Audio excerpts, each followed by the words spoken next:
Malam itu, di dalam ruang 7 yang dingin dan berbau alkohol, aku sudah siap melepaskan sisa harga diriku. Gaun satinku sudah melorot. Lipstik merahku tebal menutupi gemetar di bibir. Aku pikir laki-laki tua di depanku ini sama saja, ingin membeli tubuhku untuk 1 jam. Tapi dia diam. Dia tidak menyentuhku. Dia justru menatap mataku dan bertanya tentang mimpiku yang sudah mati. Pertanyaan itu terasa lebih menakutkan daripada sentuhan kasar manapun. Siapa sangka, malam terkutuk itu justru menjadi awal dari takdir gila yang mengubah seorang pelacur hina menjadi wanita yang paling disegani. Ini adalah pengakuanku. Assalamualaikum warahmatullahi wabarakatuh. Selamat datang kembali di channel saya. Bagi Anda yang sudah subscribe channel ini, kami doakan semoga pintu rezeki Anda terbuka lebar, hutang piutang segera lunas, dan segala urusan dipermudah oleh Allah. Silakan tulis, amin ya robbal alamin, di kolom komentar sebagai doa kita bersama. Terima kasih atas doa tulus kalian. Duduklah yang nyaman dan siapkan hati kalian, karena kisah kali ini bukan sekadar drama, tapi perjalanan emosional seorang wanita bernama Ratna yang dipaksa keadaan untuk menjual diri, namun menemukan jalan pulang lewat cara yang tak pernah ia duga. Mari kita masuk ke dalam ceritanya. Bau ape kasur busa tipis yang sudah menipis di bagian tengahnya selalu menjadi hal pertama yang menyambutku setiap kali aku membuka mata di siang bolong. Sebuah aroma lembab yang bercampur dengan bau got mampet dari selokan tepat di depan pintu kamar kosku yang sempit ini. Cahaya matahari yang terik di luar sana hanya mampu menyelinap masuk melalui celah ventilasi berdebu di atas pintu, menciptakan garis-garis cahaya samar yang menyoroti partikel debu yang menari-nari di udara kamar berukuran 2x3 meter ini. Tempat di mana aku menggantungkan hidup dan menyembunyikan tangis. Dinding kamar yang catnya mulai mengelupas di sana-sini seolah menjadi saksi bisu betapa hidupku perlahan ikut meretak. Retakan yang kusembunyikan di balik senyum palsu dan tawa renyah yang harus kusiapkan nanti malam. Di sudut ruangan, tumpukan baju kotor menggunung di dalam keranjang plastik pecah. Bersanding dengan rice cooker kecil yang sudah 2 hari ini tidak mengepulkan asap nasi karena beras terakhir sudah habis kujadikan bubur encer kemarin sore. Suara batu kering tetangga sebelah dinding yang menderita tuberkulosis terdengar begitu jelas.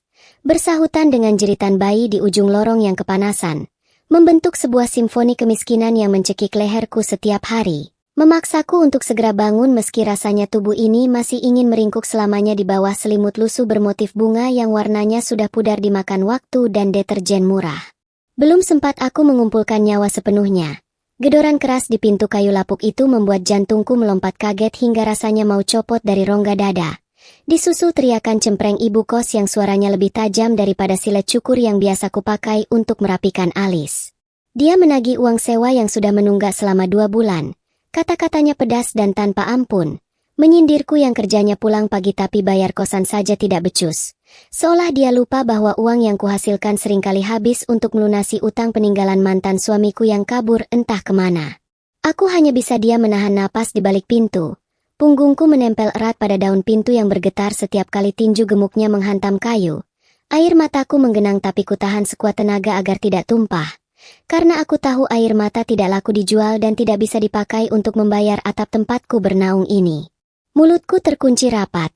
Tidak berani menyahut sepatah kata pun karena aku tahu janji manis hanya akan membuatnya semakin murka. Jadi aku membiarkan dia memaki sampai suaranya habis dan langkah kakinya menjauh dengan hentakan marah yang disengaja. Rasa malu itu menjalar panas dari ujung kaki hingga ke ubun-ubun. Sebuah rasa hina yang membakar harga diri. Mengingatkanku bahwa di mata dunia, janda miskin sepertiku tidak lebih berharga daripada sampah plastik yang berserakan di pinggir jalan raya Jakarta yang kejam ini. Setelah suasana hening kembali, aku menyeret langkah gontai menuju kamar mandi umum di ujung lorong yang baunya pesing menyengat. Berebut air dengan penghuni lain sebelum akhirnya kembali ke kamar untuk memulai ritual harian memoles topeng. Di depan cermin retak seukuran buku tulis yang kugantung di paku karatan. Aku mulai menutupi kantung mata hitam yang menggantung di wajahku dengan lapisan foundation tebal. Menepuk-nepuk bedak padat murahan berkali-kali hingga wajah lelahku tertutup sempurna oleh lapisan kepalsuan yang mulus. Tangan kananku dengan terampil melukis alis dan memulas eyeshadow berkilauan. Sementara tangan kiriku meraba gaun malam kaktail pendek berbahan satin merah marun yang tergantung di balik pintu. Satu-satunya gaun, mahal, yang kubeli bekas dari teman yang sudah berhenti bekerja. Saat aku mengenakan gaun ketat itu, Rasanya seperti masuk ke dalam kulit orang lain. Kulit seorang wanita penggoda yang percaya diri dan berani. Bukan Ratna si perempuan desa yang pemalu dan rapuh. Aku pasang anting gantung palsu yang berkilauan ditimpa cahaya lampu bohlam kuning 5 watt. Lalu memulas bibirku dengan lipstik merah darah yang menyala.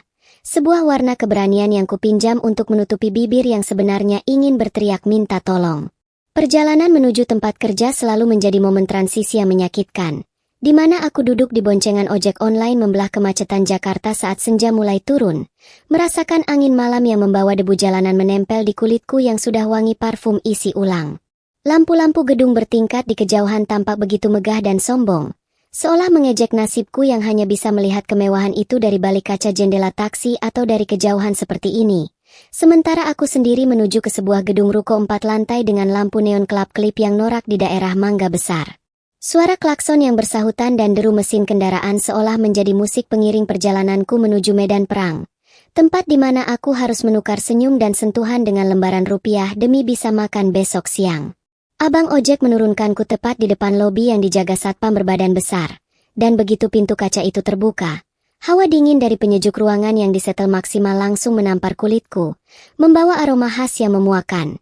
Campuran bau rokok basi yang menempel di karpet, aroma alkohol yang tumpah, dan wangi parfum menyengat dari puluhan wanita lain yang senasib denganku. Di dalam ruangan tunggu yang kami sebut sebagai akuarium, aku duduk berjejer dengan puluhan perempuan lain yang memamerkan paha mulus dan belahan dada mereka, menunggu dipilih oleh tamu-tamu lelaki hidung belang yang menatap kami dari balik kaca seolah kami adalah ikan hias yang siap dibungkus bawa pulang. Tatapan mereka yang liar dan penuh nafsu membuatku merasa telanjang.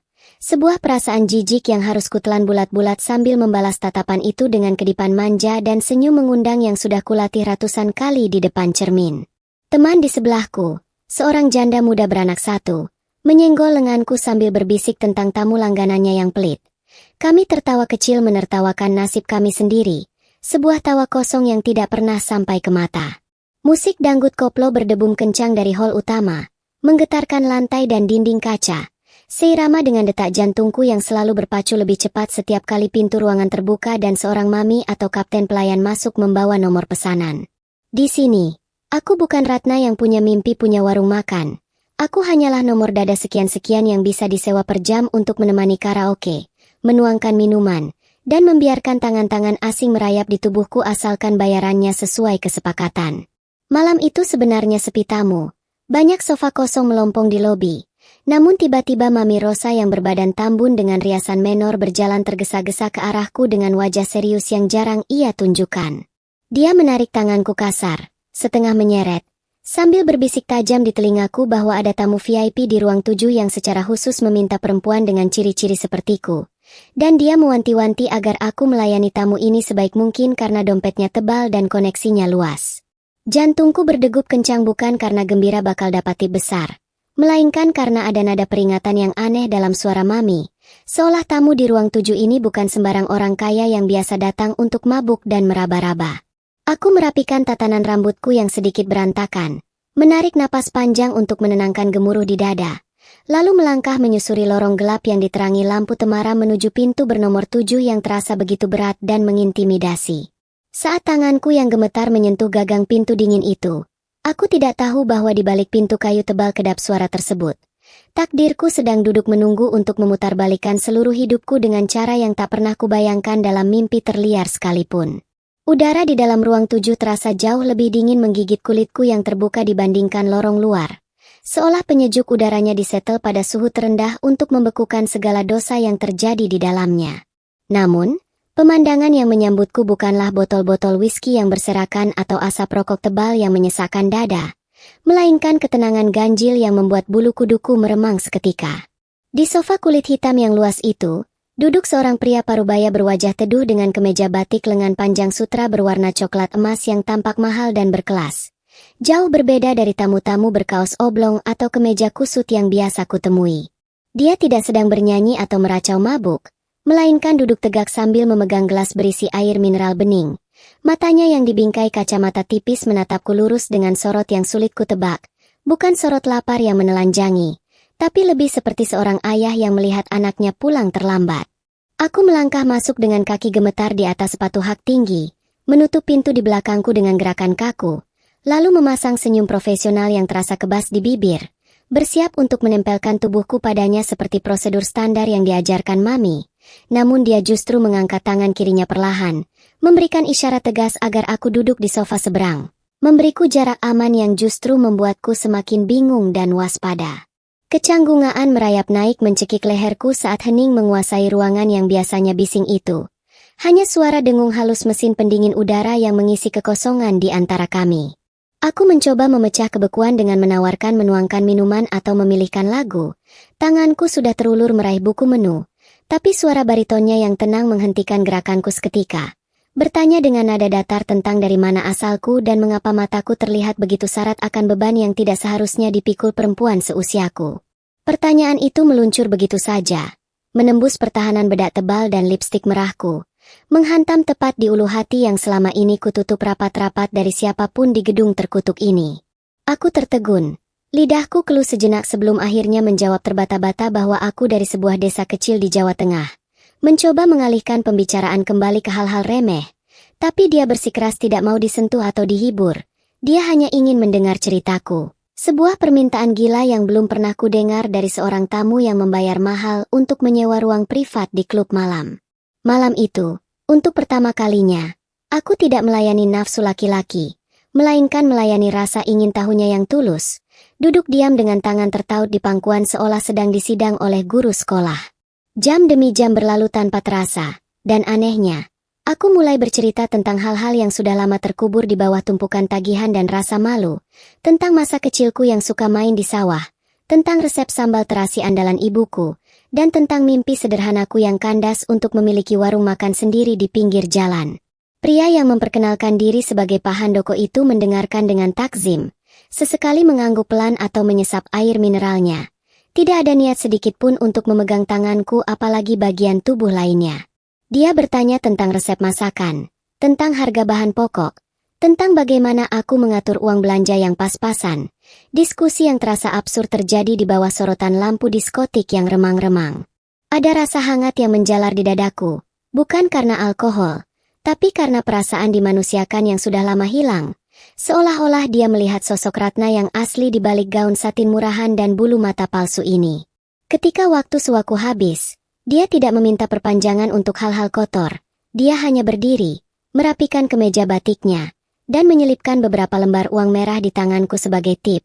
Jumlahnya cukup untuk membayar tunggakan kosku selama 3 bulan penuh tanpa sisa. Sejak malam itu, Pak Handoko menjadi tamu tetap yang datang setiap minggu pada hari dan jam yang sama, selalu memesan ruangan yang sama, dan selalu dengan permintaan yang sama. Hanya mengobrol ditemani air mineral dan kacang kulit. Kehadirannya menjadi oase di tengah gurun gersang kehidupanku. Sebuah jam istirahat di mana aku bisa melepas topeng penggoda dan menjadi wanita biasa yang diajak berdiskusi tentang peluang bisnis kecil-kecilan atau sekadar berita di koran hari ini. Aku mulai menantikan kedatangannya bukan lagi semata-mata karena uang tipnya yang besar, melainkan karena rasa aman yang dia tawarkan. Sebuah perlindungan tak kasat mata yang membuatku merasa berharga meski hanya untuk beberapa jam dalam seminggu. Dia tidak pernah menghakimiku, tidak pernah bertanya kenapa aku memilih jalan ini. Dia hanya fokus pada potensi apa yang masih tersisa dalam diriku, seolah-olah dia sedang menggali berlian yang tertimbun lumpur pekat. Hubungan aneh ini perlahan menumbuhkan rasa hormat yang mendalam di hatiku, sekaligus ketakutan bahwa suatu hari nanti dia akan sadar bahwa aku tidak pantas mendapatkan kebaikan ini dan pergi meninggalkanku kembali pada kegelapan total. Namun, di dunia malam yang sempit dan penuh intrik ini, tidak ada rahasia yang bisa disimpan selamanya. Dan kedekatanku dengan tamu kaya raya seperti Pak Handoko segera memicu api cemburu di antara teman-teman pemandu lagu lainnya. Bisik-bisik tetangga loker mulai terdengar tajam di telingaku saat aku sedang mengganti baju. Sindiran pedas tentang aku yang dianggap menjadi simpanan pejabat atau menggunakan susuk pemikat mulai berseliweran liar. Mereka menatapku dengan mata nanar penuh iri dengki, mengira aku mendapatkan kenikmatan duniawi dan kemewahan instan di dalam ruang 7. Padahal mereka tidak tahu bahwa yang kami lakukan hanyalah bicara tentang modal usaha catering dan manajemen keuangan. Mami Rosa pun mulai menatapku dengan pandangan penuh perhitungan, mendesakku untuk meminta barang-barang mewah pada Pak Handoko agar dia juga bisa kebagian jatah komisi, membuatku semakin tertekan karena harus menjaga kebenaran ini sendirian. Aku merasa terasing di tempat kerjaku sendiri, dimusuhi karena keberuntungan yang sebenarnya adalah ujian mental yang berat. Mencoba tetap tegar berdiri di antara dua dunia yang sama-sama menuntut. Dunia malam yang ingin menghisapku sampai kering dan dunia Pak Handoko yang menuntutku untuk berpikir lebih tinggi dari sekadar selangkangan. Puncak ketegangan itu datang pada suatu malam Selasa yang hujan deras.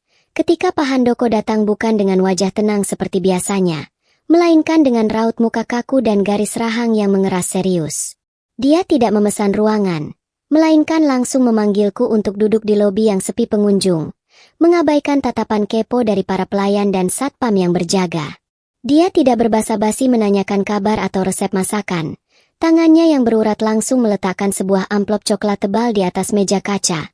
Suaranya terdengar rendah namun penuh penekanan yang membuat darahku berhenti mengalir seketika. Dia menatap mataku tajam, lalu mengucapkan kalimat yang menghancurkan harapanku berkeping-keping. Mengatakan bahwa dia tidak mau melihat wajahku lagi di tempat terkutuk ini mulai detik ini juga. Hatiku mencelos, lututku lemas. Aku mengira dia akhirnya bosan atau jijik padaku dan ingin memutus hubungan ini dengan uang pesangon dalam amplop itu. Tanpa aku tahu bahwa isi amplop itu bukanlah tanda perpisahan, melainkan kunci detonator yang akan meledakkan seluruh sisa hidupku menjadi puing-puing baru. Suasana di lobi yang tadinya senyap mendadak berubah tegang ketika Mami Rosa datang menghampiri meja kami dengan langkah tergesa. Alisnya yang digambar tinggi terangkat penuh tanda tanya melihat amplop tebal yang tergeletak di meja kaca. Pak Handoko tidak memberi waktu bagi Mami untuk berbasa-basi atau menawarkan paket minuman promo. Dia langsung menyatakan dengan suara tegas dan tanpa kompromi bahwa dia ingin memutus kontrak kerjaku malam ini juga. Detik ini juga, tanpa penundaan. Mami Rosa tertawa sumbang. Sebuah tawa meremehkan yang biasa dia gunakan untuk mengintimidasi anak buahnya. Lalu mulai berceramah panjang lebar tentang aturan manajemen, denda penalti yang mencekik leher, dan hutang-hutang pribadiku yang tercatat di buku kasbon miliknya yang keramat. Aku hanya bisa menunduk dalam diam, meremas ujung gaun satinku yang terasa licin oleh keringat dingin, merasa seperti barang dagangan cacat yang sedang ditawar di pasar loak. Jantungku berdegup menyakitkan menanti nasib apakah aku akan tetap terkurung di akuarium ini atau dilempar ke jalanan tanpa tujuan. Perdebatan mereka memanas. Suara Mami meninggi menyebut angka-angka kerugian yang fantastis. Sementara Pak Handoko tetap tenang seperti batu karang di tengah badai. Matanya tidak berkedip sedikit pun menatap wanita penguasa malam itu. Tanpa banyak bicara lagi, Pak Handoko merobek ujung amplop coklat itu dan menumpahkan isinya ke atas meja. Tumpukan uang tunai pecahan 100.000 yang masih terikat rapi berhamburan keluar, menciptakan pemandangan kontras dengan asbak kotor dan gelas bekas air mineral di sana. Jumlahnya jauh lebih banyak dari total hutangku. Bahkan mungkin cukup untuk membeli harga diriku 10 kali lipat menurut takaran tempat hina ini. Mata Mami Rosa terbelalak lebar. Keserakahannya langsung mengambil alih logikanya. Tangannya yang penuh cincin emas imitasi dengan cepat menyambar tumpukan uang itu seolah takut akan lenyap di telan bumi. Dia menghitung cepat dengan jari-jarinya yang lincah. Lalu senyum lebar yang mengerikan merekah di wajahnya yang tertutup bedak tebal. Mengangguk setuju sambil mempersilakan Pak Handoko membawaku pergi seolah aku adalah sisa makanan yang sudah dibayar lunas. Saat itu aku merasa sangat kecil, tidak berharga, dan hampa. Harga kebebasanku ternyata hanya setumpuk kertas berwarna merah, dan perpindahan kepemilikan diriku terjadi begitu cepat tanpa ada yang bertanya apa yang sebenarnya aku inginkan.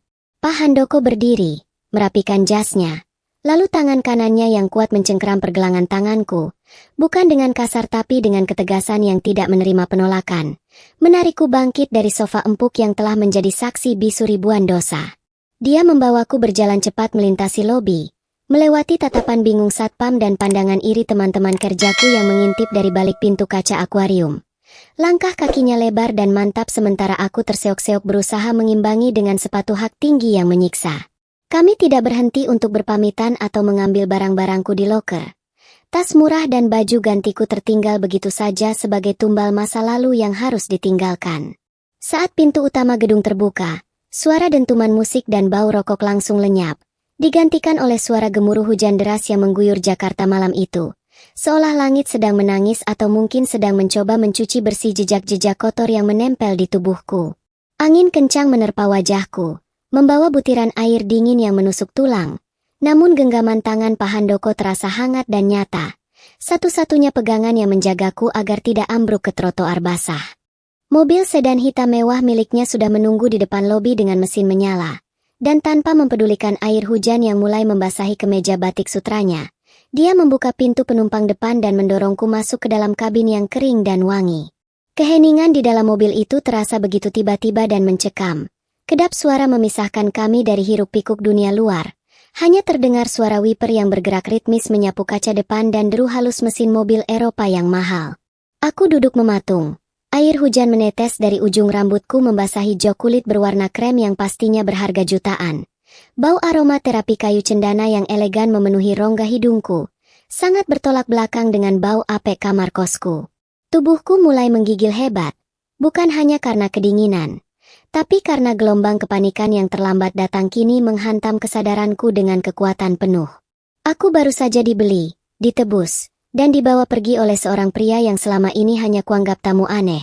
Realitas itu menampar logikaku, memunculkan skenario-skenario mengerikan tentang apa yang akan terjadi selanjutnya di balik pintu tertutup rumahnya nanti.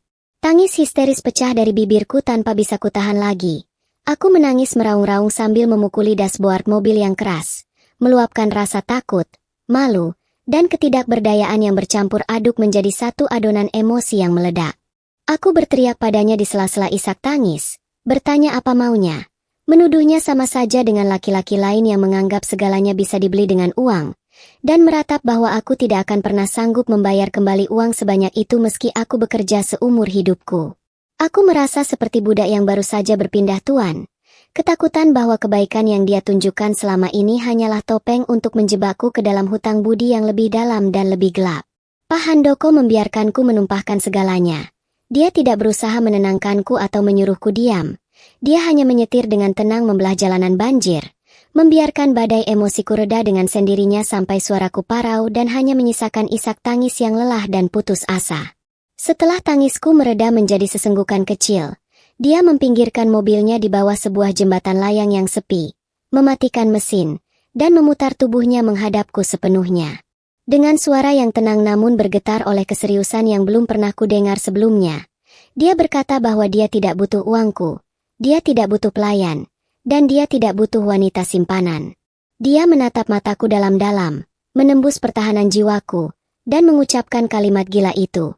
Dia ingin menikahiku, dia ingin menjadikanku istri sah di mata hukum dan agama, tapi dengan satu syarat mutlak yang tidak bisa ditawar. Syaratnya bukan melayaninya di ranjang malam ini, tapi aku harus bersedia dibentuk, ditempa, dan belajar menjadi wanita mandiri yang berkelas. Wanita yang bisa berdiri di atas kakinya sendiri dan memimpin orang lain, bukan wanita cengeng yang pasrah pada nasib. Malam itu, di bawah guyuran hujan Jakarta yang tak kunjung reda, Ratna si pemandu lagu karaoke resmi mati, terkubur bersama masa lalunya, dan aku dipaksa lahir kembali menjadi sosok baru yang entah akan berakhir bahagia atau justru hancur lebur dalam proses penempaan yang dijanjikannya. Rumah besar di kawasan Menteng itu terasa seperti museum sunyi yang mengintimidasi. Jauh berbeda dari kamar kosku yang sempit dan bising.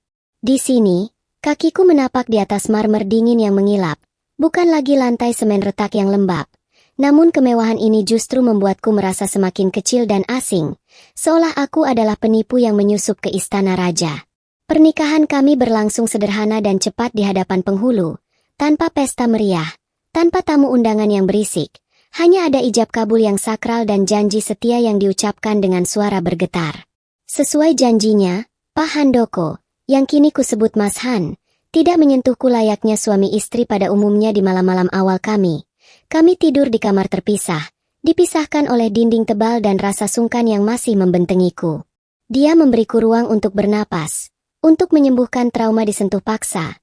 Namun di sisi lain, keheningan rumah gedongan ini seringkali membuatku terjaga di tengah malam, merindukan kebisingan jalanan yang paradoksnya dulu ku benci tapi kini terasa lebih akrab daripada kesunyian yang mencekam ini. Mas Han menepati ucapannya dengan cara yang brutal namun efektif. Dia tidak memanjakanku dengan uang belanja untuk foya-foya atau membelikan perhiasan berlian agar aku terlihat cantik, melainkan menimbunku dengan tumpukan buku manajemen bisnis, mendaftarkanku ke kursus tata boga profesional, dan menyewakan guru privat etika kepribadian. Hari-hariku yang dulu diisi dengan bangun siang dan berdandan menor, kini berganti menjadi jadwal padat yang menguras otak, belajar membedakan jenis pisau dapur, menghafal istilah akuntansi dasar yang membuat kepalaku mau pecah, dan berlatih cara duduk serta berbicara yang santun. Dia bukan suami yang manis yang akan memuji setiap hal kecil yang kulakukan. Dia adalah mentor yang galak dan perfeksionis, yang tak segan menegur keras jika aku mulai mengeluh capek atau menunjukkan gestur tubuh yang tidak percaya diri. Seringkali aku menangis diam-diam di kamar mandi mewahku, merasa bodoh dan tidak pantas, ingin menyerah dan lari kembali ke kehidupan lama yang meski hina tapi tidak menuntutku untuk berpikir sekeras ini. Ujian terberat datang saat Mas Han mulai membawaku ke acara makan malam kolega bisnisnya, memperkenalkanku sebagai istrinya di hadapan wanita-wanita sosialita yang wangi parfumnya saja mungkin seharga kontrakanku setahun. Rasa minder itu adalah hantu yang paling menakutkan.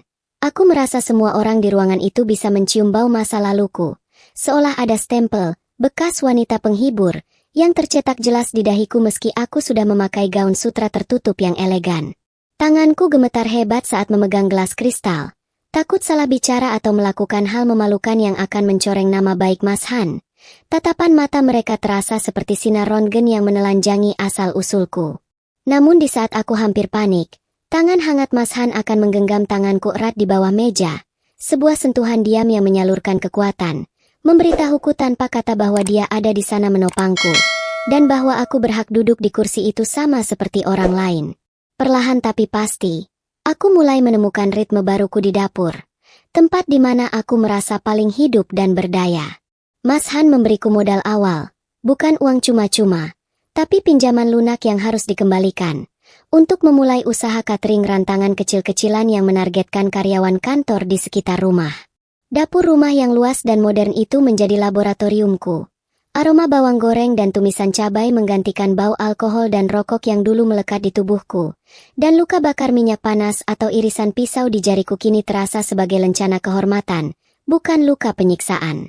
Aku belajar belanja ke pasar induk jam 3 pagi, menawar harga sayur dengan pedagang, dan memasak dalam porsi besar dengan keringat bercucuran, merasakan kepuasan batin yang luar biasa saat melihat masakan hasil tanganku ludes dimakan orang. Mas Han menjadi kritikus utamaku. Dia akan mencicipi setiap menu baru dengan wajah serius, memberikan komentar jujur tentang rasa asin atau pedasnya. Tidak pernah memuji berlebihan tapi senyum tipisnya saat makanannya habis adalah bayaran termahal bagiku. Di sela-sela kesibukan dan kelelahan membangun usaha dari nol, perasaan itu tumbuh tanpa kusadari, bukan cinta yang meledak-ledak penuh nafsu seperti di film roman picisan, melainkan cinta yang tenang dan mengakar kuat yang lahir dari rasa hormat yang mendalam. Aku mulai melihat Mas Han bukan lagi sebagai penyelamat atau bos, tapi sebagai partner hidup, seorang pria yang lelah bekerja seharian tapi masih menyempatkan diri memeriksa pembukuan cateringku di malam hari. Momen-momen kecil menjadi sangat berharga. Saat dia menyeduhkan teh hangat ketika melihatku ketiduran di meja makan, atau saat kami berdiskusi tentang kenaikan harga beras sambil sarapan bubur ayam, obrolan-obrolan sederhana yang membuatku sadar bahwa aku tidak lagi sendirian di dunia ini. Dinding pemisah di antara kami perlahan runtuh, bukan karena paksaan, tapi karena kenyamanan yang terjalin dari perjuangan bersama, dan untuk pertama kalinya seumur hidup, aku merasa dicintai sebagai manusia utuh, lengkap dengan segala cacat dan masa laluku. Usaha cateringku, yang kuberi nama Dapur Ratna, mulai mendapatkan pesanan tetap yang lumayan banyak. Roda ekonomi mandiriku mulai berputar, dan aku bahkan sudah bisa mencicil pengembalian modal pada Mas Han. Namun, di tengah kesibukan memantau panci-panci besar dan mengatur jadwal pengiriman, seringkali aku termenung menatap uap nasi yang mengepul. Hatiku tiba-tiba disergap rasa sepi yang ganjil dan perasaan bersalah yang menusuk. Aku teringat wajah-wajah teman seperjuanganku di klub malam dulu, teringat janda muda yang anaknya sakit, teringat mereka yang masih terperangkap dalam lingkaran setan hutang dan eksploitasi sementara aku sudah enak-enakan hidup nyaman di sini. Keberhasilan ini terasa hampa jika hanya dinikmati sendiri. Rasanya tidak adil aku selamat sendirian sementara mereka masih tenggelam, dan satu pertanyaan besar mulai menghantui benakku setiap malam. Apakah aku benar-benar sudah merdeka jika aku melupakan mereka yang pernah senasib sepenanggungan denganku di neraka itu? 5 tahun telah berlalu sejak malam hujan badai yang mengubah takdirku itu, dan kini aroma anyir alkohol serta asap rokok yang dulu akrab di hidungku telah sepenuhnya tergantikan oleh aroma tajam bumbu rempah yang menari-nari di udara. Wangi serai yang digeprek, bawang putih yang ditumis garing, dan uap santan kental yang mengepul dari wajan-wajan raksasa. Aku berdiri tegak di tengah hiruk-pikuk dapur restoran, Dapur Ratna, yang kini menempati sebuah bangunan ruko 3 lantai di Jakarta Selatan. Mengenakan seragam chef putih bersih yang terkancing rapi hingga leher, memantau pergerakan puluhan karyawan yang bekerja tangkas seperti lebah di sarangnya. Suara denting spatula beradu dengan wajan besi, teriakan pesanan yang lantang dari para pelayan, dan desis minyak panas saat menyentuh kulit ikan gurame menjadi musik harian yang jauh lebih merdu daripada dentuman bas musik diskotik manapun. Keringat yang menetes di pelipisku hari ini bukan karena rasa takut digerayangi tangan nakal tamu mabuk, melainkan keringat bangga dari kerja keras yang halal. Setiap tetesnya menjadi bukti bahwa seorang wanita pinggiran sepertiku mampu memimpin orkestra kuliner ini dengan kepala tegak tanpa harus menunduk malu pada masa lalu. Jika kalian melihat wajah-wajah para pekerjaku yang sibuk memotong sayuran atau mengaduk rendang di dapur ini, kalian tidak akan menemukan lulusan sekolah tata boga ternama dengan ijazah mentereng, melainkan wajah-wajah keras kehidupan yang mungkin pernah kalian temui di lampu merah atau gang-gang gelap kota ini. Hampir seluruh karyawanku adalah perempuan-perempuan yang rusak di mata masyarakat. Mantan pekerja seks komersial yang ingin tobat, janda korban kekerasan dalam rumah tangga yang badannya penuh bekas luka sundutan rokok, hingga ibu-ibu tunggal yang pernah hampir bunuh diri karena terlilit hutang rentenir. Aku memungut mereka satu persatu, bukan karena kasihan, tapi karena aku tahu persis rasa sakit ditolak kerja hanya karena tidak punya ijazah atau karena masa lalu yang kelam. Di sini, di dapurku yang panas ini, aku tidak peduli dengan tato mawar yang berusaha dihapus paksa dengan setrika panas di lengan mereka atau bekas sayatan di pergelangan tangan. Aku hanya peduli pada seberapa halus irisan bawang mereka dan seberapa kuat tekad mereka untuk bangkit dari kubangan lumpur, sama seperti yang pernah diajarkan Mas Han padaku dulu. Berbicara soal Mas Han, pria tua itu kini duduk tenang di salah satu meja sudut restoran yang menghadap ke taman belakang. Rambutnya yang dulu hitam beruban kini telah memutih sepenuhnya. Namun sorot matanya yang teduh masih setajam dulu saat pertama kali menatapku di ruang 7. Dia sudah pensiun dari dunia bisnis yang kejam, menyerahkan tongkat estafet pada anak buahnya, dan menghabiskan masa tuanya dengan menjadi pengamat setia kesuksesanku, menikmati secangkir teh tawar panas sambil sesekali tersenyum bangga melihatku memberi instruksi pada staf dapur. Hubungan kami telah bertransformasi menjadi persahabatan jiwa yang melampaui romansa biasa. Dia adalah arsitek yang merancang fondasinya, dan aku adalah tukang bangunan yang menyusun bata demi bata hingga berdiri kokoh seperti sekarang. Seringkali saat mata kami bertemu di tengah kesibukan restoran, tidak ada kata yang perlu diucapkan. Hanya anggukan kecil darinya yang sudah cukup memberitahuku bahwa aku telah berhasil melunasi hutang, janjiku untuk menjadi wanita berkelas yang mandiri. Wanita yang tidak lagi butuh diselamatkan karena kini dialah sang penyelamat. Siang itu, ritme dapur yang teratur mendadak pecah oleh suara perang yang nyaring dan mengejutkan. Sebuah tumpukan piring keramik jatuh berantakan di lantai ubin yang licin, membuat seluruh aktivitas berhenti seketika dalam keheningan yang mencekam. Di sana, seorang pegawai baru bernama Nining, gadis muda berusia 19 tahun yang baru kurekrut minggu lalu dari sebuah panti sosial, berjongkok gemetar dengan wajah pucat pasi, kedua tangannya menutupi kepala seolah bersiap menerima pukulan benda tumpul. Itu adalah refleks trauma yang sangat kugenal. Gerakan tubuh seseorang yang terbiasa dikasar dan dimaki setiap kali melakukan kesalahan kecil. Dan pemandangan itu melempar ingatanku kembali ke masa-masa di mana aku juga sering meringkuk ketakutan di pojok kamar kos saat ditagih hutang. Karyawan lain terdiam, menunggu reaksiku. Mungkin mengira aku akan marah besar karena kerugian barang pecah belah itu. Namun alih-alih berteriak, hatiku justru terasa perih melihat ketakutan purba yang terpancar dari mata gadis kecil itu. Aku melangkah pelan mendekati Nining, mengabaikan pecahan keramik tajam yang berserakan di dekat ujung sepatuku, lalu berlutut perlahan hingga tinggi kami sejajar, menatap wajahnya yang basah oleh air mata ketakutan. Dengan lembut, kusingkirkan tangannya yang menutupi wajah, lalu kutangkupkan kedua tanganku di pipinya yang tuntas, memaksanya menatap mataku yang tidak menyiratkan kemarahan sedikit pun. Dengan suara berbisik namun tegas yang hanya bisa didengar oleh kami berdua, aku berkata padanya bahwa di sini piring bisa diganti, tapi harga dirinya tidak boleh pecah hanya karena satu kesalahan. Aku memeluk tubuh ringkih itu erat-erat, membiarkannya menangis di bahuku yang kini sudah kokoh, dan membisikkan kalimat mantra yang dulu ingin sekali kudengar saat aku hancur. Saya juga dulu pernah ada di posisimu, nak. Bahkan lebih buruk. Kita bersihkan ini sama-sama. Lalu kita mulai lagi dari awal. Pelukan itu bukan hanya untuk menenangkan Nining, tapi juga pelukan rekonsiliasi untuk Ratna muda di masa lalu yang masih terluka di dalam sana. Hari ini, saat aku menutup pintu restoran dan melihat papan nama, Dapur Ratna, yang bersinar terang di bawah langit malam Jakarta, aku sadar bahwa perjalanan panjang penuh darah dan air mata ini bukanlah sebuah kutukan, melainkan peta buta yang menuntunku ke tujuan yang sebenarnya. Dulu aku terpaksa menjual diri demi sesuap nasi agar tidak mati kelaparan, sebuah kenangan pahit yang tidak akan pernah hilang sepenuhnya. Namun sekarang, takdir memberiku kesempatan untuk memberi nasi kepada mereka yang membutuhkan agar mereka tidak perlu menjual diri seperti yang pernah kulakukan. Luka itu masih ada, membekas dalam ingatan seperti parut yang tak bisa hilang. Tapi sekarang ia bukan lagi aib yang harus kusembunyikan di balik bedak tebal. Luka itu adalah lencana keberanianku. Bukti bahwa aku pernah hancur lebur namun berhasil menyusun kepingan diriku kembali menjadi sesuatu yang lebih indah, lebih kuat, dan lebih berarti bagi sesama manusia. Inilah ceritaku, Ratna, wanita yang pernah ada di titik nol dan kini berdiri utuh, membagikan harapan kepada siapapun yang merasa hidupnya sudah tamat. Kini, Ratna bukan lagi sekadar nomor dada di daftar pemandu lagu, tapi bukti hidup bahwa tidak ada manusia yang benar-benar sampah jika diberi kesempatan untuk dibersihkan. Dari kisah ini kita belajar satu hal mahal. Terkadang pertolongan Tuhan datang bukan lewat keajaiban langit yang megah, tapi lewat tangan manusia lain yang mau memanusiakan kita saat dunia menganggap kita kotor. Meski kisah ini adalah fiksi yang kami sajikan serealistis mungkin, semoga semangat juang Ratna untuk bangkit dari lumpur bisa menjadi inspirasi nyata bagi hidup kita yang sedang berat.